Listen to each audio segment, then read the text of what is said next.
So, where are you, Christian? Je suis là, dans la bibliothèque. Viens voir la bibliothèque. I love this room. This is what I would call is a feast of neoclassicism. Exactement. Avec des papiers peints qui font partie des premiers papiers peints qui sont en partie peints à la main. C'est-à-dire que ce sont des planches, c'est comme des gravures. Des planches d'environ 60 cm par 45. Alors il y avait une série de gravures sur bois, donc qui étaient des impressions. Il y avait plusieurs passages, je crois qu'il y avait 6 passages, Wow. pour avoir toutes ces grilles différentes. Et ensuite les artistes repeignaient à la main sur le... Alors c'est de Dufour, on est en 1818. So this is a wood block print with 6 different wood blocks for each section. And then in order to create all these delicate shades, and then an artist would finish it off. So these are actually the original ones from which they are then taken. Un meuble intéressant, enfin une pièce de fourniture, c'est le lampadaire. Quand on regarde les pieds, c'est tout à fait repris d'un meuble pompéien. Yes, yes, you can see the influence, the Roman base, because they had chairs that Exact. were done like that. And I love these bookcases. They've been, and I also love the color scheme. So you've combined gray and soft pinks and the classic Napoleonic. Absolument. Bee with cream and gold. Les abeilles et les couronnes de laurier. Mais le côté néoclassique, on le retrouve aussi sur ces sculptures. C'est ce qu'on appelle des athéniennes. Elles sont de l'Ancien Régime, vraiment. C'est en bois sculpté. Et je les avais, c'est une collection, il y en a 6. J'avais cette collection collée sur du papier parce que c'est tellement fin. Pour ne pas les abîmer, heureusement, on les avait collés sur du papier. Et j'ai l'idée de construire ces bibliothèques et d'appliquer sur le bois. Elles s'ouvrent pour que...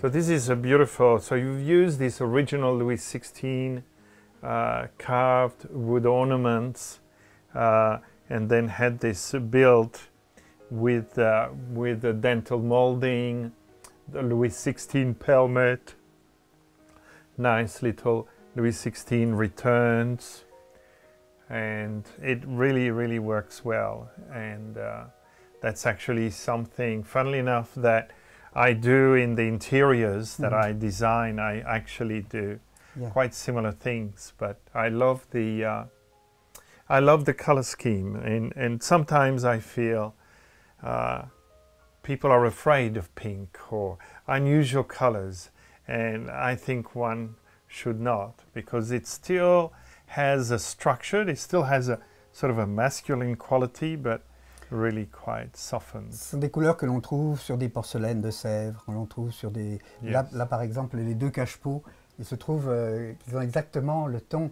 They've got the same Ce qui est très thing. amusant, c'est que je n'ai pas fait le ton en fonction des... parce que je les avais dans un autre appartement, j'ai eu l'idée de les rapporter, mais c'est exactement le ton choisi. It's exactly. Oui. This is a beautiful grey. It seems that in the neoclassical and the late Louis XVI and so on, grey was a color that was used a lot, and it was used in different shades. It can be quite light and a touch blue. This is more going in the taupe, so it's got a bit of brown. And it's a great color because it is both neutral and soft, but yet it has a warmth about it. And here, this is a lovely... Pendule, oui. Lovely On clock, retrouve exactement mantelpiece. le même vocabulaire de style. On retrouve ce personnage ailé, tout à fait hellénistique. Yes, so it was a return to the Greek proportions and to the Greek ideals of aesthetics and refinement, because in many ways Greek, particularly Hellenistic Greece, was really the inspiration and the bedrock of Western culture. And so this is both honoring and bringing it and modernizing it as well. And I love this this little daybed. Oui, un petit lit directoire Yes. absolument ravissant. And the directoire came also out of that Voilà, neoclassical style. exactement. Alors, il y a des petites boîtes en paille que j'adore parce que c'était vraiment le goût de la reine, c'était le goût de Marie-Antoinette. L'endroit le plus précieux du hameau de Marie-Antoinette, c'était la maison de la reine. Regardez l'intérieur, parce que autant à l'extérieur, la paille, c'est une marqueterie de paille et qui n'a rien perdu de sa fraîcheur. Car la chambre de la reine et le boudoir de la reine, dans la maison de la reine, le hameau de Versailles, vous savez, le parc de Mick et d'Hubert Robert, la chambre était entièrement en marqueterie de paille, c'est-à-dire les murs, le plafond, le sol, everything, the piece of furniture, et ces petits objets. So straw marqueterie is incredibly difficult because... Et en même temps, on ne peut pas dire que ce soit sobre, mais c'est d'une modestie extraordinaire, que ce n'est que de la paille. So on peut ouvrir. Voilà. Ah, look at this. It's incredible how it's been... Aux instruments de musique, yeah, avec la petite guitare typiquement 18e. It's incredibly fine. C'est aussi marqueterie de paille, mais du XVIIe siècle. Wow, so this is 1600s, 17th century, and this is also straw marqueterie. Avec un papier, ce qu'on appelle papier dominoté. Et ici, justement, c'est très 17e, c'est ce qu'on appelle du point de Hongrie, qui était la grande mode au XVIIe siècle. Beaucoup de tissus étaient brodés en point de Hongrie. Alors là, c'est pareil, comme cette partie-là n'a jamais reçu la lumière, on retrouve vraiment les couleurs de l'époque. Yes, so these are the colors of the 17th century.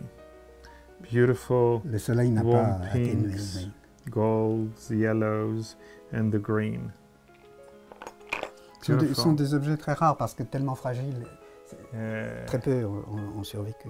And it's interesting, you've brought on the walls, this is like almost a Pompeian, Exactement. A Pompeian quality to the walls by painting them in the Pompeii green, yellow, faded with time, framed by the pink, and that's kind of working with the Pompeian theme.